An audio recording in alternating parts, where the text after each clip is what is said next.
Welcome, Day 5 of the WWBA World Championships in Jupiter, Florida. 9 a.m. on Monday morning, the Final Four. On one side of the bracket, two relative surprises. On the other, two absolute heavyweights. Mike Rooney with David Rawnsley. Rawns, why don't you break down the upstarts for us? Well, the upstart, it's pretty obvious here who the heavyweights are, who the upstarts are. On one side of the bracket, we have the Evo Shield Canes. They've had to play an extra game because they went through one of the two pools that has a play-in game. So they've played an extra game, 7 games coming in today. They've played 47 innings already. GBG Marucci's only played 35 innings. That's a big disadvantage for Team Evo Shield, but they're a scrappy team. They've won their last 2 games in the final at-bats. They survived a tie in pool play. So this is a scrappy team that's shown they know how to win. And with each of these teams, I want to highlight a few people that are most valuable players on their team. Will be in the most valuable player, most valuable pitcher consideration. And for Team Evo Shield, the pitcher is pretty obvious. Rafi Vasquez, a Coastal Carolina commit last night, threw 8 shutout innings and a playoff victory over the Dirtbags. You can't get any better than that. Steps up on a short staff, what's probably a short staff, 8-inning complete game, shutout in a playoff game. Doesn't get any better than that. Their shortstop, Team Evo Shield shortstop, Tanner Morris, has been outstanding. He bats in the cleanup hole, plays shortstop. He leads, I think, all the Final Four teams players with 9 RBIs. So Tanner Morris has been outstanding so far for Team Evo Shield. And then we have the Dallas Patriots stout. This might be the shortest roster in the playoffs, period. They've had 10 or 11 players playing a majority of their innings in the field, but they're a battle-proven team. They finished runner-up in the 17 and under this summer, and this is a scrappy, emotional team. They have the dirtiest uniforms in the field. I mean, they play with the most emotion. Their bench is fired up. They're into the game. The parents are in the game. The coaches are in the game. So this is a team that rides emotion, and if they're not too emotionally burnt by playing 6 games in 3 days and having 2 more days, they have a chance. They're going to have to ride that emotion there. A couple players for them, two-way guys. With that short a roster, you need two-way guys. Catcher, right-handed pitcher, Michael Newstifter has been great. He's an Oklahoma State commit. He's won MVPs at tournaments before. He's a proven commodity. He hits, he throws, he catches.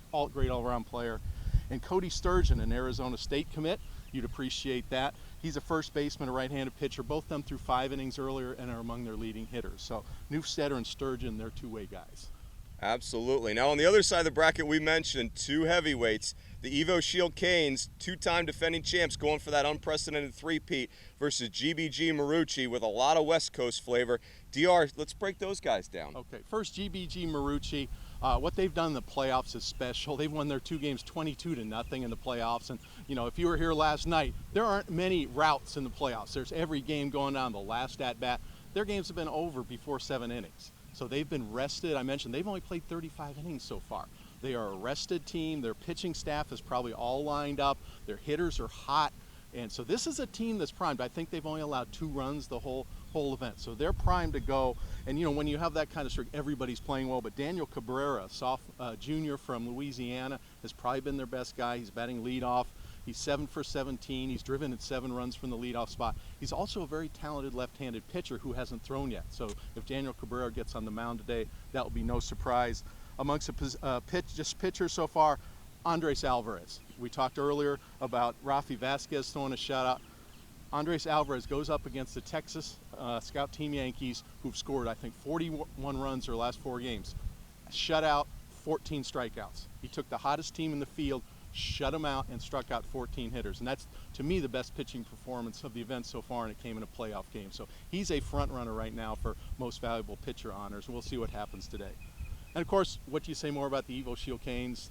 They've outscored their opponents 34-1 so far. They were challenged by the Ontario Blue Jays last night, won 3-0 over them. That's the first time they've been challenged. Matt Cronin, their left-handed pitcher, threw a great game, 7 innings, shutout, struck out 11. Also one of the best pitching performances so far.